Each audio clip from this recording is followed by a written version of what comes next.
Mi amigo de toda la vida y abogado Ralph Boston se sentó detrás de mí mientras permanecíamos sentados en una sala de interrogatorios de la policía de esta ciudad mediana del medio oeste de Estados Unidos.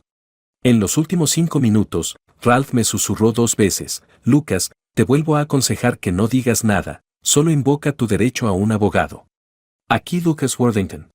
Mis padres son increíblemente ricos, por lo que ese nombre se presta a un contexto más acomodado, sobre todo cuando se une a mi elegante segundo nombre, Rockefeller. Como ellos, pero no por su riqueza, yo valgo más de $50,000,000. Tengo 29 años y triunfé como genio de las.com. Pero no soy un caballero aristocrático, soy simplemente un tipo corriente con mucho dinero. Soy un bebedor de cerveza, jugador de baloncesto, pendenciero que pasa al menos 40 horas a la semana como voluntario, principalmente, pero no solo, en una organización benéfica que fundé para ayudar a los niños desfavorecidos de los barrios más pobres de mi ciudad. Hace unas noches, en el apartamento de Brad Sedley, mi encantadora pero infiel esposa Ashley y su amante fueron brutalmente asesinados. 2 detectives van a interrogarme en relación con este crimen. No me disgusta demasiado porque la infidelidad y las tendencias de cazafortunas de Ashley salieron a la luz después de casarnos, y yo tenía previsto solicitar el divorcio por su adulterio en las 2 semanas siguientes. Brad Sidley era un idiota en mi opinión, ya lo había echado 2 veces, no por Ashley, sino porque era un fanfarrón que me decía cosas inapropiadas cuando no estábamos en buenos términos. Will Watson, un detective novato a pesar de sus años de experiencia como policía de patrulla, iba detrás del veterano detective Rob Hansen cuando éste entró en la sala. Watson es atractivo y un completo bobo, lo que a algunos les parece encantador, pero a mí me parece tan tonto como el pomo de una puerta, por lo que no sé cómo consiguió el ascenso a detective. Una sonrisa se dibujó en mi rostro mientras arqueaba una ceja. Benson comenzó diciendo: entiendo que estés dispuesto a hablar con nosotros, Lucas, a pesar de la presencia de tu portavoz.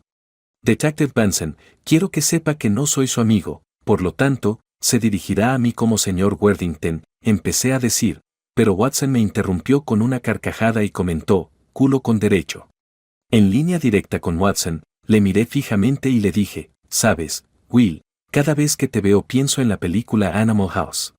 Watson parecía confuso, pero le interrumpí antes de que pudiera continuar, diciendo: recuerdo a Dean Wormer diciéndole a Flounder: gordo, tonto y feo no es forma de ir por la vida, hijo. Vale, no es una cita exacta, pero se parece bastante. Me recuerdas mucho a Flounder y para facilitar esta entrevista mantén tu gorda, tonta y fea boca cerrada o tendré que hacerte lo que te hice en el vestuario en nuestro primer año en el buen Hudson High después del entrenamiento de fútbol. ¿Te acuerdas de eso, verdad, imbécil? Yo tenía un grato recuerdo de eso, pero Will no. Después de nuestra sesión de fútbol, Watson me empujó y me llamó cobarde. Después de inmovilizarlo, le trabé los brazos y le enterré la cabeza en el retrete. Por lo tanto, la suspensión de un partido mereció la pena.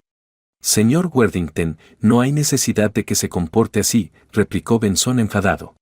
Entonces dígale a su perro que se calle. Me encantaría hacer esta entrevista, pero no voy a aguantar su grosería, murmuré. Aunque estaba demasiado asustado para saltar sobre mí, Watson dio la impresión de que planeaba hacerlo. Se estarán preguntando por qué fui tan ingenuo de enfadar a un agente de policía que podía complicarme las cosas. La respuesta se verá dentro de un rato. Benson volvió a sentarse en su silla, con la mirada fija en mí con un atisbo de sospecha, mientras le decía algo a Watson. Antes de que me interrumpieran tan groseramente, también iba a decir que esta entrevista sigue adelante solo porque su departamento ha accedido a grabar en video toda la entrevista y en el entendimiento de que la primera vez que me mienta se acabó. Además, haga sus preguntas con eficiencia porque después de 2 horas he terminado. Las palabras "no estamos de acuerdo con los límites de tiempo" salieron de la boca de Benson claramente agitada. Evidentemente, o no has hablado con el jefe Jackson, o no le has escuchado, porque le he dejado claras esas condiciones y las ha reconocido. ¿Estás de acuerdo o me voy ahora mismo? Tras una batalla de miradas de 30 segundos, Benson dijo finalmente: de acuerdo, empecemos. Fingí quitarme el reloj y poner en marcha el cronómetro como demostración de fuerza. Benson comenzó su interrogatorio, con Watson guiándole discretamente con un susurro cada vez que quería hacer una pregunta, sabiendo perfectamente que yo nunca le respondería. Sabiendo que nunca podrían establecer que yo había asesinado a mi adúltera esposa o a su amante, respondí con sinceridad a todas sus preguntas, aunque era evidente que no me creían. Cuando Benson preguntó a Watson una hora más tarde, ¿cómo explica su ADN en la ropa de Sidley?, la respuesta fue, no lo sé. Dije, esa es tu única mentira, adiós, puse en pausa el cronómetro de mi reloj, me lo coloqué en la muñeca, me levanté y Ralph y yo salimos. Tanto Benson como Watson nos levantaron la voz, pero yo no les prestaba atención y me daba igual lo que dijeran. De camino a su lugar de trabajo, situado a pocas manzanas de la jefatura de policía, Ralph y yo no pudimos evitar reírnos. Entramos en una sala de reuniones privada y Ralph dijo, no sé si eres el cliente más valiente o más estúpido que he tenido nunca. En respuesta a nuestras risas mutuas. Yo respondí, no puedo ser las dos cosas, y contesté riendo entre dientes. ¿Por qué estabas tan seguro al tratar con esos policías, Lucas? Por dos razones, una, yo no lo hice, y dos, tengo una coartada inatacable respaldada por video para todo el marco temporal posible del asesinato, que según el forense fue entre las 12 y las 3 de la tarde del día 5 de este mes. ¿De dónde es el video? Es de un clinic de baloncesto que dirigía en una ciudad a 90 millas de distancia, cuya totalidad fue grabada en video, comenzando a las 11 de la mañana, una hora de descanso para comer a las 12:30, y no concluyendo hasta las 4 de la tarde. Lo grabó un tipo cuyo trabajo normal es el de videógrafo de la policía, pero le pagué para que filmara ese clinic, ya que utilizaré gran parte de él para presentaciones a clubes de chicos y chicas de todo el país en asociación con mi organización benéfica. Tengo una docena de copias en la caja fuerte de mi casa. Permítame que un asistente jurídico le acompañe a conseguir una copia para mí, dijo Ralph. Solo después de que me invites a comer, tratar con Watson y Benson me ha dado hambre, musité. 2 días después, a las 6:30 de la mañana, Watson y quizá otros 6 agentes me entregaron una orden de registro. Yo ya llevaba media hora haciendo ejercicio, así que solo puedo imaginar que su intención era despertarme y causarme molestias. Mientras entregaba la orden, Watson mostraba una enorme sonrisa de comemierda. Grité, diviértete, gilipollas, mientras me subía a la moto para completar mi paseo al aire libre. No robes nada, que tengo todos mis objetos de valor catalogados. Como no tenía nada que ocultar y tenía cámaras de alta tecnología profesionalmente ocultas en todas las habitaciones, no tuve ninguna dificultad en dejar que registraran mi casa. Fue a través de estas cámaras como descubrí por primera vez que Ashley me engañaba, pero nunca le dije que tenía pruebas de ello. Poco más de una hora después de regresar de mi viaje en bicicleta, la policía se estaba dispersando. Cuando Watson me vio, sonrió ampliamente y blandió lo que parecía un arma de una bolsa de pruebas. Al no tener armas, era consciente de que me la habían colocado, pero no me importó porque las cámaras lo habrían captado. Tardé una hora en comprobar las imágenes de las cámaras, pero cuando lo hice, me puse en contacto con Ralph para informarle. Al día siguiente, me detuvieron. Justo cuando el grupo especial estaba a punto de salir para detenerme públicamente en mi centro benéfico, habiendo coordinado ya la presencia de 2 cadenas de televisión locales, un amigo de Ralph de la cadena le informó, así que él y yo llegamos a la comisaría en el último momento. Simplemente sonreí, estaban enfadados porque les había quitado protagonismo. Ralph había solicitado previamente al juez más imparcial del tribunal local una vista para salir bajo fianza a la mañana siguiente. Una sola noche en prisión fue suficiente para mí. Me encerraron con Mauden Brexy, un auténtico imbécil, y no me cabe duda de que conspiraron con él para golpearme. Por las mismas 2 razones, eso también fracasó para ellos. En cuanto puse un pie en la celda, informé a Melvin de que sabía que la policía le había ofrecido una recompensa si me pegaba. Esto le pilló por sorpresa. Procedí a informarle de que era rico y una persona terrible. También le amenacé con contratar al mejor abogado penalista local para que le representara si testificaba a mi favor. Si no estaba satisfecho con el trato, le sorprendería mi violenta reacción y continuaría hasta que alguien muriera. Melvin me habría vencido fácilmente dado mi tamaño y mi historial, pero se encariñó conmigo enseguida debido a mi comportamiento agresivo.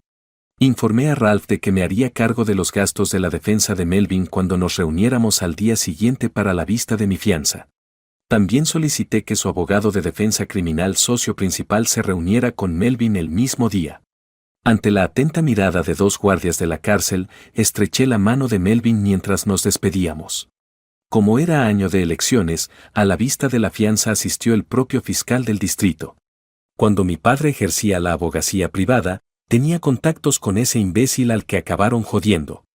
Para su campaña de reelección, vio esto como un asunto de alto perfil. Me irritaron mucho sus comentarios despectivos sobre mí. Ralph, que es más listo que yo, refutó las afirmaciones del fiscal del distrito con razonamientos y no con insultos. No solo era obvio que yo no constituía un peligro de fuga, sino que Ralph también sacó a relucir el hecho de que el encarcelamiento tendría un impacto negativo en mis actividades benéficas. Tuve que renunciar a mi pasaporte y quedé en libertad bajo fianza de $2,000,000 en efectivo, pero no tuve que llevar un monitor de tobillo. Cuando regresé al despacho de Ralph, pasamos poco más de 2 horas formulando nuestro plan. Cuando terminamos, sonreíamos de oreja a oreja. Enseguida, hizo que su experto en tecnología editara el DVD de mi coartada que yo le había dado. Después organizamos las imágenes relevantes de las cámaras de mi casa que se habían grabado durante el registro policial en un formato fácil de ver. Ralph empezó entonces a ponerse en contacto con los testigos que me habían proporcionado una coartada, aconsejándoles que cooperaran con la policía lo menos posible. A pesar de que la fiscalía y el tribunal no estaban acostumbrados a celebrar un juicio en los 90 días siguientes a mi detención, Ralph no perdió tiempo en notificar al tribunal que estábamos haciendo uso de nuestro derecho en virtud de la ley estatal y la normativa municipal a hacerlo. Retrasar al máximo los procedimientos es el objetivo de la mayoría de los acusados de delitos penales, especialmente los que están en libertad bajo fianza. Además, no rehuía los medios de comunicación como hace la mayoría de los acusados. No importaba si eran de la radio, la televisión, los periódicos o las redes sociales, me aseguraba de entrevistarlos a todos. Cada vez que hablábamos, criticaba al fiscal del distrito por inepto y pedía su destitución en las próximas elecciones. También elogié al resto del departamento de policía y ataqué a los detectives que trabajaban en mi caso, acusándoles de ser corruptos e ineficaces. Ese era mi objetivo, y soy muy consciente de que irrité a muchas personas. Lo siguiente, ******************************************************************************************************************************************************************************************************************************************************** Ese era mi investigación. A pesar de su juventud y experiencia, se había trasladado recientemente a su oficina desde una ciudad más grande tras un divorcio contencioso, del que me enteré investigándola en Internet. Por lo que pude ver en las imágenes, era una treintañera impresionantemente guapa, un año mayor que yo. Estaba claro que era inteligente y capaz, pero fue increíblemente duro para ella disponer de solo 90 días para preparar su caso mientras hacía malabarismos con otras responsabilidades y se adaptaba a un nuevo lugar de trabajo. Después de llevar el asunto durante unas 2 semanas, solicitó una reunión con Ralph y conmigo. Yo era el único que quería reunirme con ella, así que accedimos. Cuando llegamos a su despacho, nos esperaban Watson, 2 ayudantes del fiscal, Benson y una joven guapa pero extrañamente vestida, cuyo cargo no pude identificar y que no nos habían presentado. Tanto Ralph como yo fuimos corteses, pero no dijimos gran cosa. Carney repasó los aspectos más importantes de su caso. Balística identificó positivamente el arma del crimen, una pistola 380, encontrada en mi casa durante el registro, mi ADN estaba en el arma, mi video de coartada se cortó a las 13:50. Con tiempo de sobra para matar a las 3 de la tarde, la hora exterior según el forense, tenía buenas razones para hacerlo. Ashley y Sidley tenían una aventura y yo quería deshacerme de ella, ya que era más barato que divorciarme. También tenía un historial de peleas con Sidley, incluida una en la que Ashley afirmaba que Sidley había sacado lo mejor de mí, una acusación que, obviamente, era falsa pero que un amigo mío denunció erróneamente. Pero su espíritu generoso le permitió declararse culpable de homicidio en primer grado, que conlleva una pena de 8 a 15 años de cárcel. Todo estaba planeado, Ralph y yo nos limitamos a sonreír mientras ella hablaba, lo que asustó a sus partidarios. Cuando terminó, le pregunté, señora Carney, ¿sería posible que usted y yo nos reuniéramos individualmente sin la presencia de nadie más? Todo su equipo se quedó estupefacto. No puedo hacer eso, no es ético que hable con usted a solas cuando está representada por un abogado. En realidad, Señora Carney, dijo Ralph, puesto que tanto el señor Worthington como yo estamos totalmente de acuerdo, no hay ningún problema ético y ambos firmaremos una declaración a tal efecto. Por favor, haga que su secretaria transcriba una declaración y que la traiga aquí para que la firmemos tanto Ralph como yo, respondí con una sonrisa tras un minuto de incómodas idas y venidas. Mientras esperaba los papeles, Susan habló con su secretaria, le dictó lo que quería, y yo le sonreí todo el tiempo y entablé con Susan la conversación más agradable y no jurídica que se me ocurrió. Un secretario llegó con el documento en menos de 5 minutos, me alivia haber mencionado ella o él. Ralph y yo le echamos un vistazo superficial y lo firmamos, la secretaria y un ayudante del fiscal atestiguaron nuestras firmas y la secretaria se marchó para hacernos copias. Después, todos, excepto Susan y yo, abandonamos la sala. Me puse en marcha en cuanto se cerró la puerta. Susan, como eres relativamente nueva aquí, quiero contarte algunas cosas que quizá no sepas. El detective Watson es un corrupto y tu jefe, el fiscal del distrito, es un incompetente. Si sigues adelante con el caso, tanto la policía como tu oficina se sentirán completamente avergonzadas, lo suficiente como para que sea difícil recuperarse de ello. Otros que están trabajando con usted no tienen sus mejores intereses en el corazón. ¿Tienes algo específico que quieras decirme?, exclamó. No, eso me lo guardo para el juicio si decides seguir adelante. Solo te advierto que las cosas no son lo que parecen y que deberías investigar con más detenimiento el hallazgo de la pistola y mi coartada. No quiero que te culpes personalmente por esto. Si no investigas más, te sugiero que hagas que el fiscal reasigne el caso. Una vez más, resopló y preguntó, ¿por qué te importa? Porque me atraes y estoy buscando una nueva relación ahora que mi esposa infiel está fuera de escena, y me gustaría llegar a conocerte, le dije con una sonrisa. Durante 2 minutos, Susan me miró boquiabierta, claramente sorprendida. Cuando recuperó la voz, me preguntó, ¿hablas en serio o es un truco? Te diré lo serio que voy. Sé que Bon Jovi es tu artista favorito y con mi iPhone voy a comprar a un contacto mío 2 entradas de primera fila para su concierto en Nueva York dentro de exactamente 123 días, y te invito a que vengas conmigo, dije con una sonrisa. Tras otro largo silencio, por fin habló, ¿estás loco? Solo dime si aceptas o no mi acuerdo con la fiscalía, que desaparece después de hoy. Señora Carney, siento si la he molestado. Quizá después de que me declaren inocente lo reconsidere y seré todo lo amable que pueda con usted. Sin embargo, en respuesta concreta a su pregunta, declino su oferta y todos los posibles futuros acuerdos de culpabilidad porque soy inocente. Como todavía estaba en un estado de semi-shock, rápidamente le cogí la mano, se la besé y salí de la habitación. Señalé a Watson cuando pasamos junto a él al salir del edificio. Ralph se echó a reír. Entonces se volvió hacia mí y me preguntó, ¿cómo ha ido? Rechazó mi oferta de una cita en un concierto de Bon Jovi en Nueva York, pero conseguí despertar su interés. Lo volveré a intentar después del juicio. ¿Con lo que va a pasar allí volverá a hablarte? Dijo, eso espero, y yo me reí. Quizá tenga sentido del humor. Sigue soñando, dijo Ralph mientras reía. Aunque me gustaría no desvelar todavía el resultado de mi juicio, hay algunas cosas que me siento obligado a contarles. Me dijeron que el DVD que presentaba mi coartada a la fiscalía se interrumpiría a la 1:50, pero que, tras 30 minutos de estática, se reiniciaría a la 1:50 y seguiría mostrándome hasta que se cortara realmente a las 4 de la tarde. La fiscalía o la policía lo habrían oído si no se hubiera apagado con la estática. Además, la fiscalía creyó erróneamente que Ashley y yo no teníamos un acuerdo prenupcial. De hecho, sí lo teníamos, pero nadie, aparte de Ashley, mi abogado Ralph y una amiga suya que estuvo presente en la firma pero que ahora vive a 3.000 kilómetros de distancia, lo sabía. Aunque la teníamos en nuestra lista de testigos potenciales, la fiscalía nunca pudo contactar con ella, y estábamos exentos de revelar cualquier testimonio potencial de testigos de hecho según la normativa local. Dado el mérito de nuestro argumento, cualquier juez habría bastado, pero tuvimos la suerte de contar con uno que era a la vez competente y directo.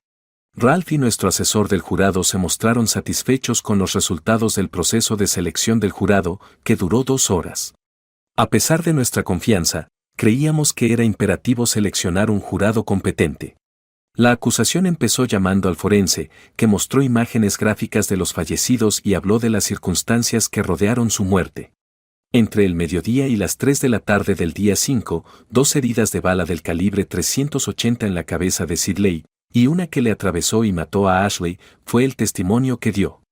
El único propósito de Ralph al repreguntarle era aclarar el momento exacto y la causa de su fallecimiento.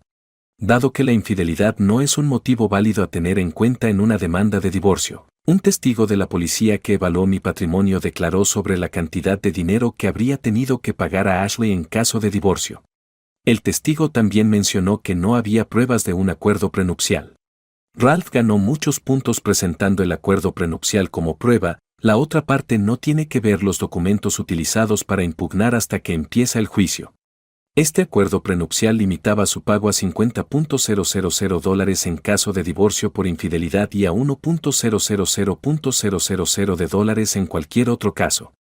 Además, Ralph hizo que la testigo se sintiera mal al preguntarle si alguna vez había intentado ponerse en contacto con el abogado de mi empresa para informarse sobre un acuerdo prenupcial, en lugar de basarse únicamente en las versiones de los amigos de Ashley. Tras su respuesta negativa, varios miembros del jurado mostraron expresiones faciales de desagrado. Posteriormente, Susan convocó a un experto en balística que identificó positivamente la pistola 380 encontrada en mi domicilio como el arma homicida, y a un experto en ADN que ofreció un testimonio que confirmaba la presencia de mi ADN en el arma de fuego. Ralph utilizó el contrainterrogatorio para demostrar que el experto en balística no sabía dónde se había encontrado el arma, y que el experto en ADN había testificado que el ADN se había transferido a los puntos del arma donde se había encontrado, no a las balas. Hasta entonces, Susan se había mostrado muy segura de sí misma. Tras citar a su testigo estrella, el detective Will Watson, por fin vio la luz al final del túnel para su acusación. Según el testimonio de Watson, durante la orden de registro de mi casa, uno de los agentes, la cabo Cheryl Billings, descubrió el revólver 30 minutos después. El detective Watson fue llamado para examinar el arma y, mientras Watson observaba, Billings la introdujo en una bolsa de pruebas mientras llevaba guantes. 20 minutos bastaron para que prestara declaración. Ralph sostenía el mando a distancia de la cámara que controlaba la proyección en pantalla grande de la sala cuando se levantó para cruzar. Detective Watson, que llevaba puesto el día del registro, inquirió Ralph. No me acuerdo. Ralph me mostró una imagen fija de la cámara de la puerta principal de mi casa que había sido tomada junto a un montón de agentes de policía. En la instantánea se le ve vistiendo unos vaqueros azul oscuro, una camisa azul claro de manga larga, una corbata poco habitual y llamativa, zapatos negros de vestir y una chaqueta deportiva de tweed algo grande. ¿Es esta una foto suya del día del registro en la que se ve la ropa que llevaba puesta? Parece ser que sí, dijo Watson. No le he preguntado si lo parece. ¿Es esta una foto que muestra su ropa el día del registro o no? Si es necesario, podemos llamar al cabo Billings o a otros agentes para que testifiquen, empezó a decir Ralph con sorna. Sí, eso es lo que llevaba el día del registro. ¿Con qué frecuencia lleva esa corbata? No a menudo, en realidad era una corbata nueva y como era un día importante pensé en ponérmela, respondió Watson. ¿Estuvo alguna vez en casa del señor Worthington antes del día del registro? No me acuerdo. Respondió Watson tras un momento de silencio, sus sospechas iban en aumento. ¿No se acuerda? ¿Es amigo del señor Worthington o era amigo de su exmujer Ashley? No. ¿Qué razón podría haber tenido para estar en su casa en cualquier otro momento aparte del registro? No recuerdo ninguna. Nunca estuvo en la residencia Worthington, excepto el día del registro, ¿verdad, Detective Watson?, gritó Ralph. Watson, visiblemente incómodo en su silla, habló por fin tras una segunda espera. No. Después de decir, aquí hay un video de alguien llevándose un cepillo de dientes verde del cuarto de baño del señor Worthington, Ralph procedió a reproducir un clip de mi cámara de CCTV. ¿Es usted con su distintiva corbata amarilla y roja, Detective Watson? Nunca había visto este video, dijo bruscamente, claramente incómodo. Probablemente no, dijo Ralph riendo. Limítese a responder a la pregunta. Otra espera después, sí. Del mismo modo, ¿es usted quien coge una prenda de ropa roja y blanca del cesto de la ropa sucia del lavadero del señor Worthington? Otra espera, sí. Es usted quien coge una pistola de debajo de su chaqueta de tweed en el estudio del señor Worthington, la frota con las cerdas del cepillo de dientes verde, luego la frota con la camisa roja y blanca, y luego la guarda en el cajón superior del armario que hay junto a la ventana en el estudio del señor Worthington. Watson, visiblemente sobresaltado, no hizo otra cosa que mirar fijamente a la pantalla durante las 3 repeticiones consecutivas del video. Le tembló la voz cuando se acogió a la quinta enmienda. ¿Tuvo usted una aventura con Ashley, la mujer del señor Worthington? Watson, visiblemente agitado, murmuró algo tan bajo que el taquígrafo del tribunal tuvo que decirle que levantara la voz. Me acojo a la quinta enmienda. Se trata de un video grabado 2 semanas antes del asesinato en el que usted mantenía relaciones sexuales con Ashley en una de las habitaciones de invitados del señor Worthington. Ya puede apagar ese video, señor Boston, entendemos. Responda a la pregunta, Detective Watson. El juez intervino después de que la horripilante película de sexo se hubiera proyectado durante solo 15 segundos. Un tercero susurró, invoco la quinta enmienda. No más preguntas. Ralph esbozó una sonrisa. Susan se levantó suavemente, llamando la atención de toda la sala. Señoría, ¿podemos hacer un receso? Después de decir, desde luego que lo necesita, señora Carney, la jueza golpeó el mazo y anunció que volverían a reunirse dentro de 2 horas. Las expresiones en los rostros de los miembros del jurado eran de desaprobación universal. En la sala estaba la Detective Benson. La pregunta arresta ahora a Watson hizo que me acercara a él. Un hombre inexpresivo respondió, no tengo una orden. Pero tiene una causa probable al menos por manipulación de pruebas, si no por asesinato, replicó. Susurró, asesinato, y no pudo contener su asombro. ¿Quién crees que mató a Ashley Sidley, el que colocó el arma homicida? Arréstalo, Benson, grité. Benson me sorprendió asintiendo al alguacil. Los dos arrestaron entonces a Watson. Esto es una completa invención. Susan llamó a Ralph cuando estábamos almorzando. Su deseo era quedar. Esperábamos que negara las acusaciones. En lugar de eso, empezó diciendo, hablé con el fiscal y me dijo que aceptaríamos una declaración de homicidio en 2º grado, solo 2 años de cárcel. Esto nos pilló desprevenidos. Indignado, dije, ¿quiere decir que al imbécil de Watson que mató a mi mujer solo le caerán 2 años?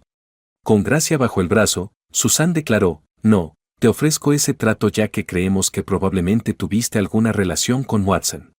Algo dentro de mí estalló. Le grité con tal furia que pareció asustarse. Solo porque Ralph era alto y fuerte no la ataqué físicamente, nunca le habría hecho daño, pero mi ira era claramente visible. Grité, lárgate, no quiero volver a verte, mientras nos dirigíamos a la salida de la sala de conferencias. Mientras me acompañaba fuera del lugar, Ralph murmuró, eso significa que no la vas a llevar a un concierto de Bon Jovi en Nueva York, en un esfuerzo por calmarme.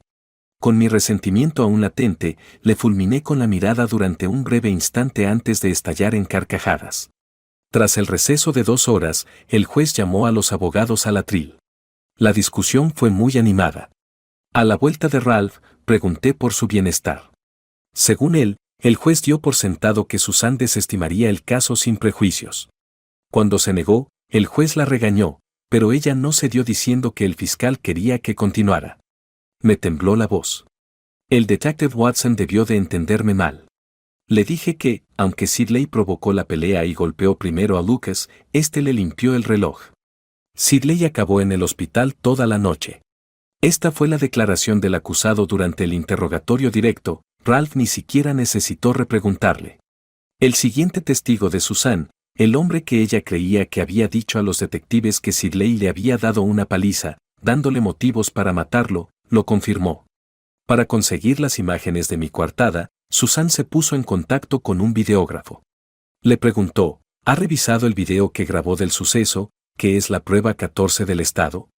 Después de aclararle que era el videógrafo oficial del departamento de policía de la ciudad donde se celebraba mi clinic de baloncesto.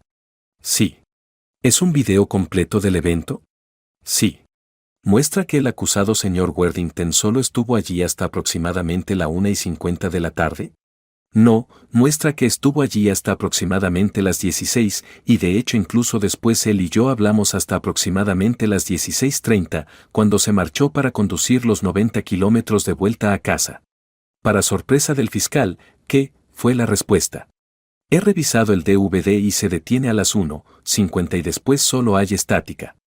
Por lo visto no ha pasado de la estática, que no tengo ni idea de cómo ha llegado a su copia del DVD. Si lo haces verás que continúa hasta las 4. Susan le dio el mando a distancia al testigo, ella se sentó y lo detuvo una vez que avanzó rápidamente hasta las 3 en punto después de haber pasado por la estática que mostraba el resto de la película. Cuando el testigo vio que el DVD mostraba las 16:01 horas, Ralph les hizo avanzar rápidamente hasta el final, tras lo cual se verificó que el cámara me había visto realmente en el evento, desde aproximadamente las 11 horas hasta las 4 de la tarde. Susan sonrió y añadió, la acusación descansa. Aunque la defensa pide brevemente un veredicto dirigido, el juez suele destituir al jurado en ese momento. El juez hizo caso omiso. Señor Boston, ¿tiene por casualidad una moción?, preguntó. Sí, su señoría, solicito un veredicto de inocencia. De manera cáustica, proclamó, concedido, haciendo sonar su martillo. Señora Carney, véame en mi despacho. El jurado puede retirarse con mi agradecimiento. Esto es una invención completa. Después, la entrevista fue muy esperada por la prensa. Ralph comenzó su diatriba en las escaleras del tribunal despotricando sobre cómo la fiscalía me había mentido y cómo había anticipado el veredicto todo el tiempo. Continuó diciendo que el caso nunca se habría presentado si la policía y la fiscalía hubieran sido honestas. Lo que declaró fue algo reservado. En absoluto. Tras el discurso de Ralph, dije que los votantes de las próximas elecciones eran tontos por apoyar al deshonesto fiscal del distrito. Impliqué a Watson como el asesino e insté a la policía a llevar a cabo su propia investigación. Además, mencioné que quería demandar al fiscal del distrito por acusación falsa. La demanda fue presentada al día siguiente por otro abogado de la empresa de Ralph, nombrando al fiscal del distrito, a Susan, a quien yo consideraba una cobarde, y al detective Watson. Salió en los titulares de la prensa del barrio. El jefe de policía y el fiscal del distrito se escondieron. Esto es una completa invención.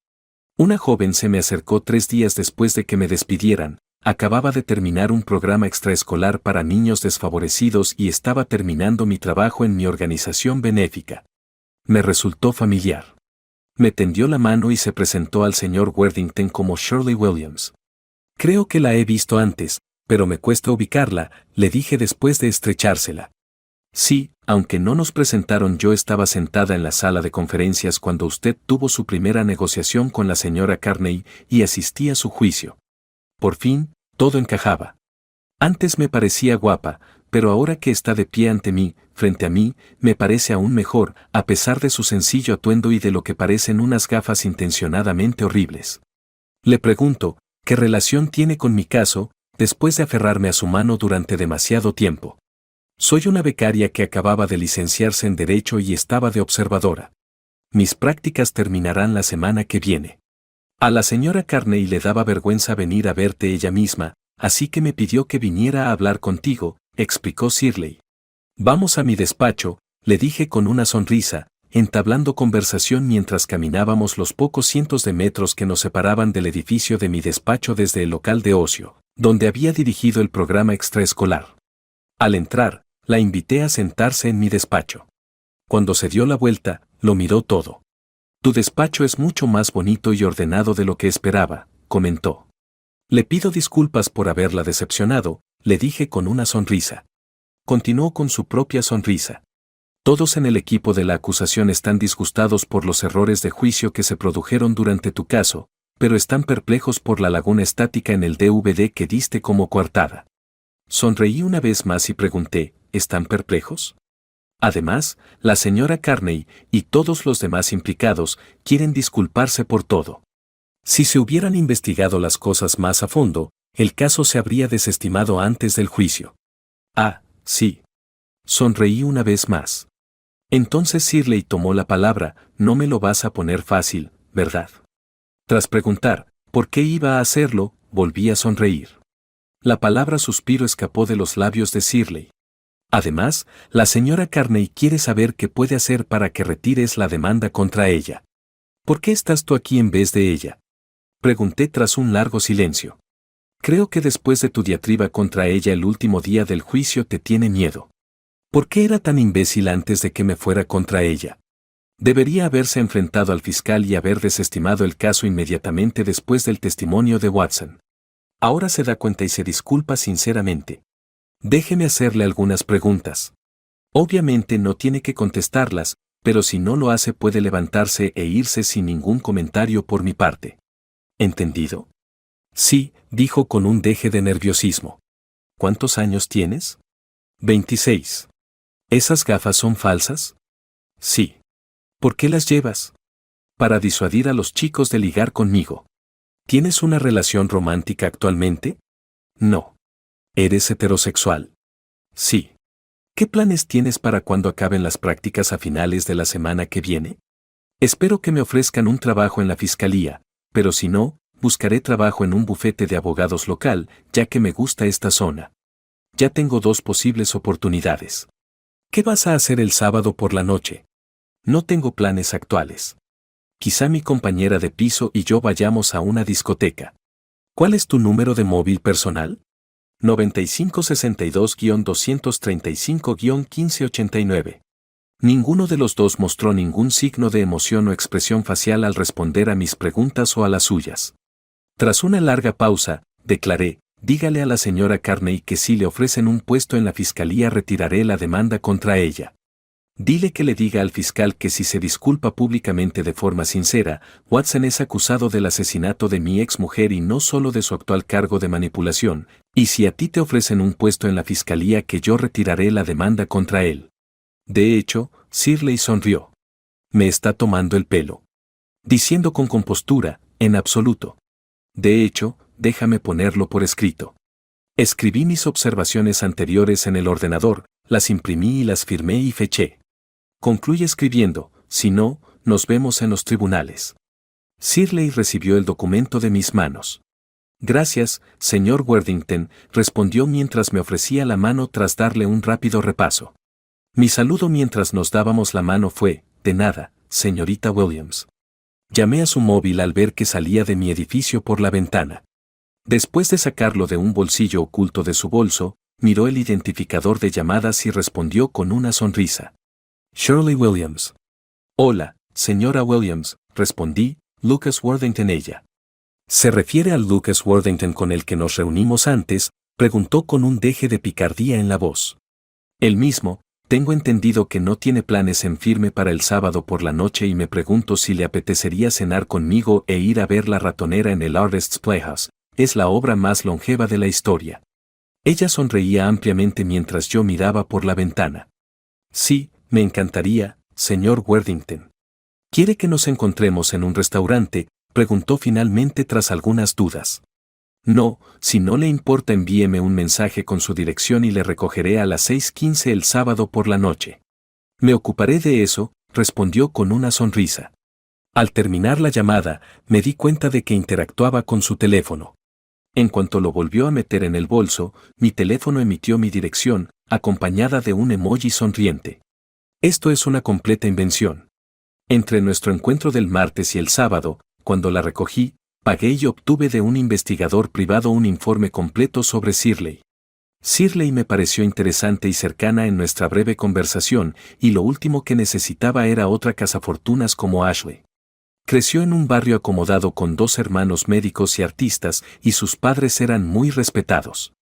Sin embargo, su primer año en la Facultad de Derecho se vio empañado por un complicado divorcio causado por la infidelidad de su marido.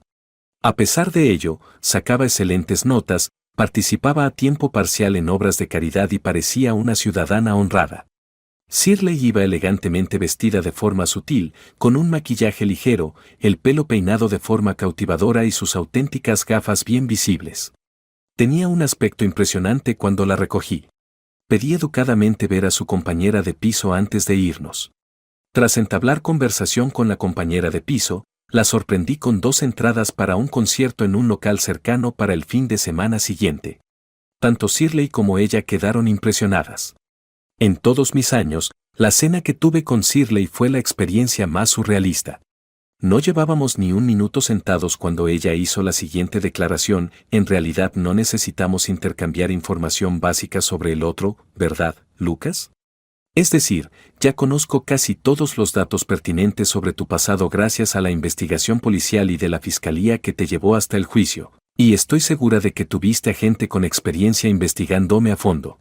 ¿Por qué no hablamos de lo que nos mueve, de lo que nos hace felices, de nuestros objetivos en la vida, de cosas importantes como esas, no de dónde fuimos a la escuela, cuántos hijos tenemos en nuestras familias, etcétera? Me quedé sorprendido, aunque no tanto como había previsto.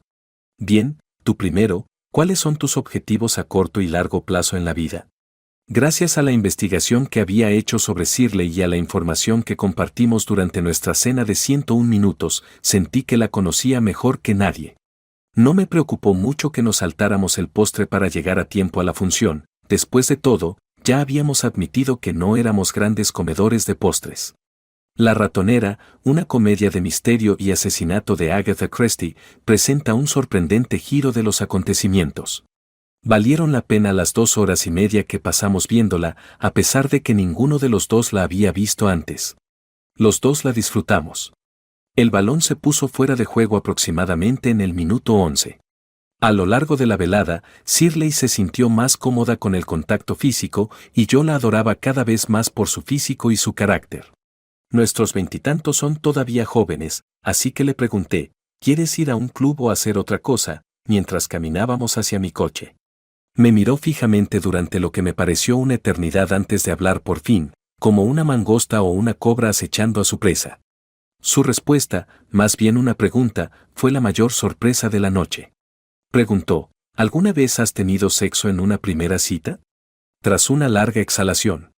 Su pregunta me resultó difícil de entender al principio, pero me abstuve de pedirle que volviera a formularla. No, ¿por qué lo preguntas?, respondí con mesura.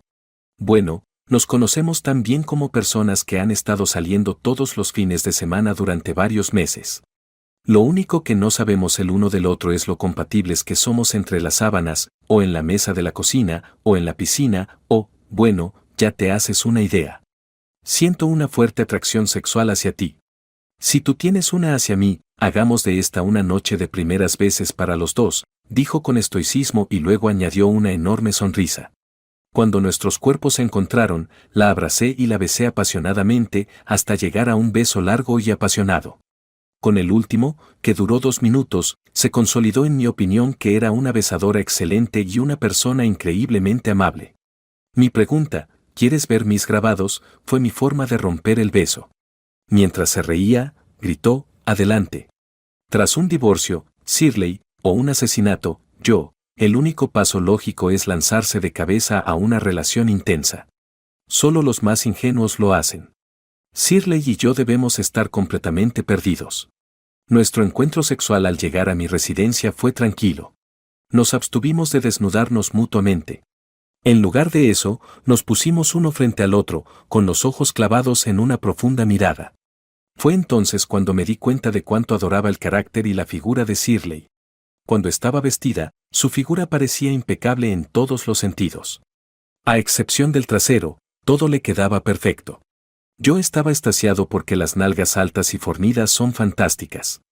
Como la mirada de Shirley estaba fija en la mía todo el tiempo, me quitó la camisa con diligencia, sintiéndose sola. Por fin me di cuenta cuando ella hizo un gesto con la mano. Quiero acostarme contigo en la mesa de la cocina. No perdió ni un segundo en contestar, inclinada sobre ella o tumbada encima con las piernas abiertas. Lo segundo. Debería ser tú quien hiciera el esfuerzo, bromeó. Sin romper el beso, y tenía los ojos casi cerrados, así que choqué contra varias paredes, levanté sus esculturales caderas para que sus piernas quedaran sobre mi torso y la llevé hasta la cocina.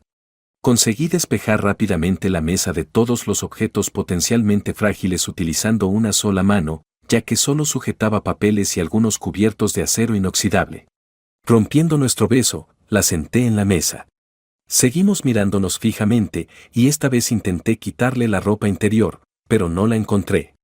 Mientras ella se reía, yo sonreí y le dije, «Eres muy malo, ¿verdad?». Con más ganas que nunca, le quité el vestido. Si hubiera sido un coche de carreras, habría tardado 2 segundos en acelerar de 0 a 60. Con una mano me bajé con cuidado los pantalones y los boxers y con la otra volví a besarla. Mientras ella se desabrochaba el sujetador y se quitaba el vestido por la cabeza, salté a su alrededor hasta quitarme los zapatos, los vaqueros, los calzoncillos y un calcetín.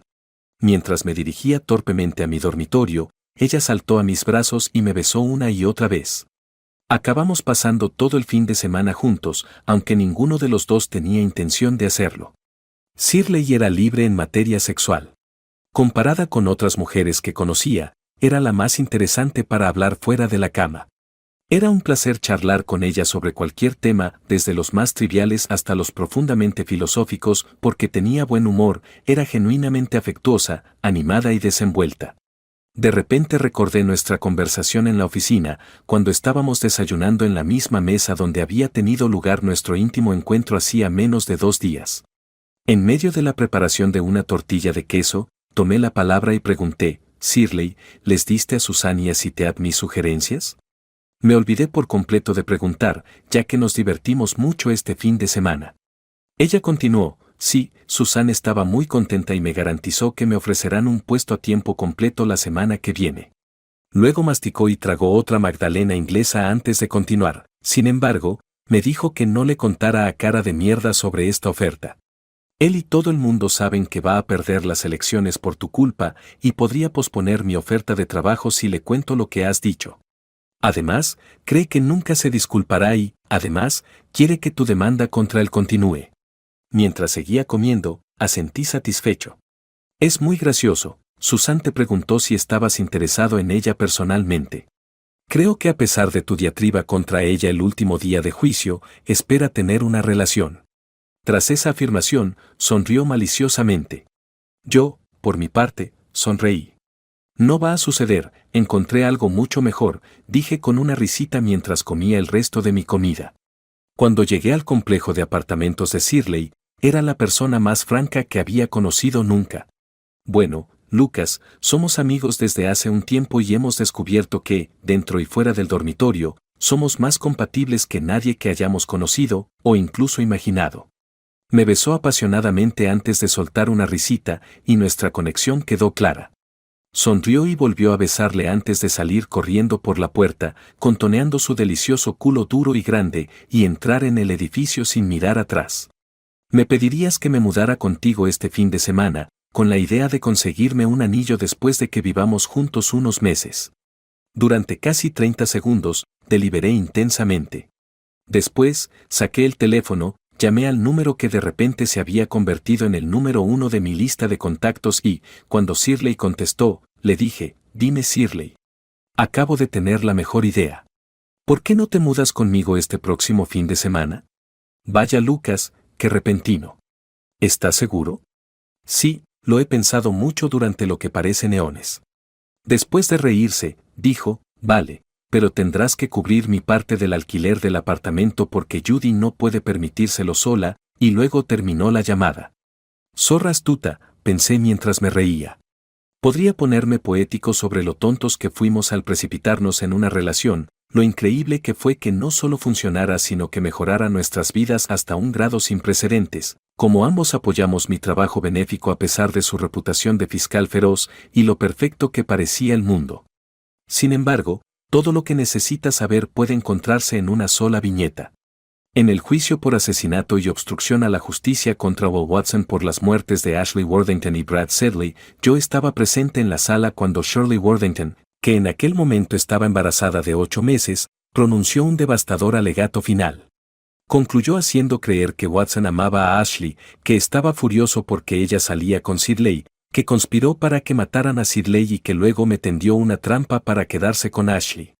Por desgracia, fue negligente con la pistola que utilizó para disparar a Sidley, y una bala lo atravesó y mató a Ashley.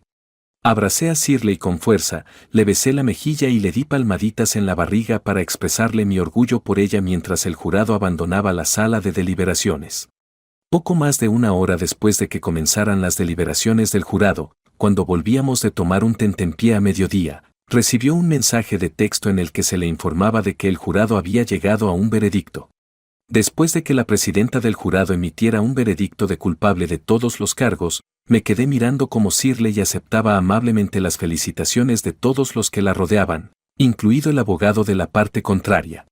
Cuando llegó mi turno de felicitarla, le susurré al oído: esta noche te voy a preparar un baño de burbujas, voy a hacer que te traigan tu plato favorito del restaurante italiano más caro de la ciudad, te voy a dar un masaje en los pies y luego vas a tener mucho sexo. Besándome en los labios, Shirley sonrió y dijo: suena como un plan, al menos ahora no podrás quedarte embarazada cuando tengas sexo conmigo.